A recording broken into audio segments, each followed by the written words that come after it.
Hey, what's going on, everybody? This is the Blockchain Backer bringing you the latest cryptocurrency news and analysis. Today, we've got a lot of news going on in the XRP world, so I figured we would dive into a lot of that today, along with taking a look at the charts. But we have to address the elephant in the room, and that was something that was posted by Ripple on their Twitter page yesterday, right here. It says, while ODL related transaction volume may look a little different this month, our focus on supporting low-value, high-frequency payments is stronger than ever. SVP of Product, Ashish Burla, oh, let me just hover over there.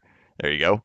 Explains how Ripple is evolving with the shifting global tide. Now, I'm not going to deep dive into everything in this article that was written up by Ashish Burla. If you want to have a deep dive, I'd recommend checking out To the Lifeboats on YouTube. Ripple's on-demand liquidity not working out as expected. He does a dive into it, 40 minutes, and he kind of gives his general opinion on what's happening there. I don't know the answer to any of that. He may be right, he may not. I don't know, but what he says, it sounds valid to me. I'm not sure. But here's the things that kind of caught my eye, right? So I noticed yesterday, before it was even announced, that there was a change in the volume that was going on Bitstamp. I also noticed it on the liquidity bot that posts onto Twitter, right here, liquidity bot at liquidityb. You could see that there was this massive fall off on liquidity. And let's see, you could see it for pretty much all markets, Mexican, Philippines, Euro, all of them. You could see there was just a sudden fall off in volume right here. And then I was looking over here on this chart as well, and I don't know if you guys can notice this. Let me zoom out a little bit. Do you see how there's all these little gaps in volume right here? And we'll zoom in a little bit tighter, but you can actually see these come in sets of 5. So you can see there's 5 days of higher volume, 2 days of lower volume. 5 days of higher volume, 2 days of lower volume, and that dates back all the way to December of 2019. And you could see how it's just 5 days on, 2 days off, right? So what does that mean? That means Monday through Friday, and then Saturday and Sunday. However, if you notice that, this pattern continues, this higher volume, lower volume, higher volume, lower volume. It continues all the way to here. And then suddenly, yesterday, we didn't get our volume back. We had our 2 days off, but we didn't get our day back on. Today, same thing, volume's low. So what's going on? So it's highly suspected that MoneyGram is likely not using XRP anymore. They're not doing any of the liquidity stuff with XRP. Okay, so boom. All right, so there you go. You got that big news dropped on you, right? MoneyGram is likely not using XRP any longer. Now, when I was reading this article that we're talking about that was released from Ripple, there is a portion in here that talks about Treasury payments. In particular, we are reducing emphasis on large Treasury payments. And that's the first time I've heard them say the term Treasury payments. I may be misinterpreting what that means. When I think of Treasury payments, I think of payments coming from the Treasury, like in the form of stimulus. But maybe it has a different meaning. It does seem that other people view that as having a different meaning. But that was the first thing that came to my mind. There's been a lot of rumors around of, is the Banking for All Act that's, being proposed by Congress going to involve digital payments, blockchain technology in order to issue out additional stimulus, right? We've talked about that before. We've read about that many times. And the big question was, well, is XRP going to be in any way involved in any type of stimulus payments that are coming out? So when I read that, that's the first thing that comes to my mind. And it says, we are reducing emphasis on large Treasury payments. So that's what I think of it when I hear Treasury payments. Other people interpret that different ways, but that's how I interpreted it. When I read that, I'm like, oh, okay, I guess maybe we need to cool our jets on the idea of it being used for stimulus payments. And then 3 hours after this was released by Ripple. And here's my post. 3 hours after Ripple makes their post, an announcement was made on Forbes regarding the House meeting regarding digital payments from the Treasury for additional stimulus. This meeting will occur on Thursday at noon Eastern Time. So they're going to be holding a meeting regarding digital payments for additional stimulus. This announcement comes 3 hours after Ripple releases this, in which we are reducing emphasis on large Treasury payments.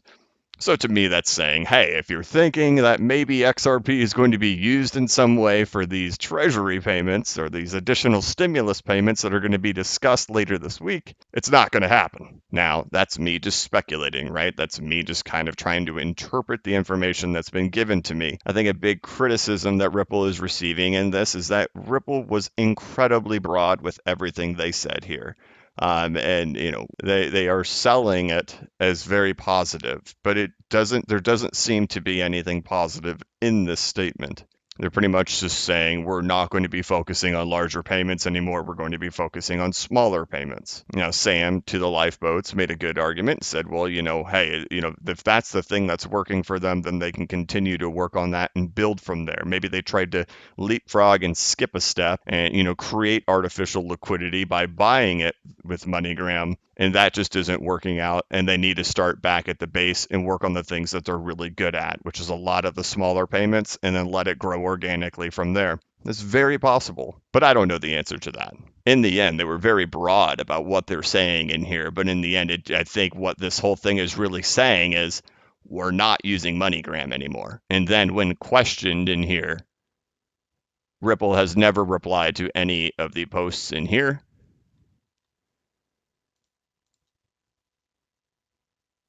And Ashish Birla has not replied to anything in here. So they dropped this big thing right here, and then they have not issued any type of follow-up. So it was very broad, non-descriptive of what any of it really means. And well, that's concerning in its own right, if you care about the MoneyGram thing. Now, if you've been with this channel for a long time, or even if you've been with it for a month, I've talked to you guys about how I send wire transfers, and that's why I came to the party. Came to the party for the day that when I can send money across the world and not have to use a wire transfer. I've even stated on this channel multiple times, the MoneyGram stuff is peanuts. The MoneyGram stuff doesn't really mean anything to me. I always say, oh, that's cool, yeah, whatever, small consumer payments, but eventually I'm looking for the day where I don't have to send a wire transfer anymore. So does it sound like Ripple and XRP are maybe going to take a little bit longer to achieve all those goals that everybody was so optimistic about happening? It does. It sounds like it's going to take longer. It sounds like this was a step backwards. Here's something really interesting about this event occurring when it's occurring. Where is the total altcoin market cap at when this big news bomb gets dropped? The market cap is on the 0.702 Fibonacci retracement as this occurs. Now you have to say, okay, you have to say either, wow, that's a crazy coincidence, or two, it was perfectly timed by Ripple, or three, we're living in a simulation. Because I don't know how else those things could occur where they occurred at. If you've been with this channel as well, you know that I talk about the 0.702 Fibonacci retracement level over and over and over again, and here we are again talking about it. But there it is for you guys. Look at the level that we're at, and look where that news gets dropped. Now, here's the deal. If you've watched this channel, it's the third time I've now said that, if you've watched this channel for a while, you know that I always view the news and fundamental news as a distraction, and the charts always tell you the story. So let's talk about the scenarios here. We're at the 0.702 Fibonacci retracement level for the altcoin market cap, and some pretty interesting news has been dropped. If I was a day trader, I'm going to tell you the straight up truth. If I was a day trader, I would be selling right here, and I'd be placing a stop loss very tight up above. And that would only be based on two things. It would be based on the retracement and the news. But I'd keep my tight stop loss. Now, remember, that's if I was a day trader. But I'm not a day trader. I'm holding for the long term. And I also say to myself, looking at this XRP price chart, that, wow, we're like right at that moment where it's supposed to like break out and go, and like we start the bull run, and that news gets dropped. Is that final shakeout right before the market goes? It could be. I'll tell you this. I won't touch my XRP. I won't touch any of my crypto here. And I won't be selling anything. You may have a different plan. You should follow your plan. But right here, this is the most exciting time for me. From a technical perspective, this is where it should break out and go. So I won't be touching any of mine. Because even though we are seeing a 0.702 Fibonacci retracement on this move, when we zoom out and look further back, we see that this is a Wyckoff accumulation with the final blow here. And while it is pausing right here, I expect it to break up. It's quite confusing that they would actually release this news at the exact moment that they did. But I hope that if you're in this space and if that you're invested in something like this, you have a bigger picture that you're looking at. I know I do. My picture is not about people walking into grocery stores, going up to the customer service counter and sending money from the United States to Mexico. That's not why I'm invested in XRP. That's not the reason why I'm here. I'm here for the bigger payments in the long term. I'm here for when Swift has a very good competitor against them. I'm here for the day where I can send money, track it, and get it there instantly.